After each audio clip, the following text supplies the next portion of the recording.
د واورو بڅرکی څه بڼه لري؟ د واورو بڅرکی یو ډول کرستل دی.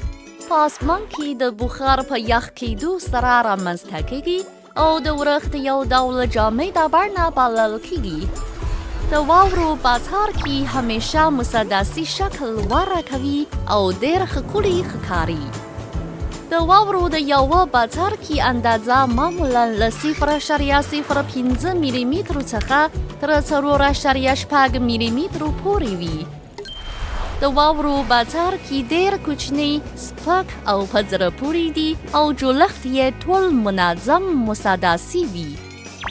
کېدو 2000 کاله مخکې د خانینګ په نوم د چین د لویدیځ خان امپراتورۍ زمانې یو مشهور شاعر په خپل کتاب کې داسې لیکلي چې د بوټو او ونو ګلونه معمولاً 5 اړخیزې بڼې ښکاره کوي، خو د واورو بڅرکي مسدسي شکل لري.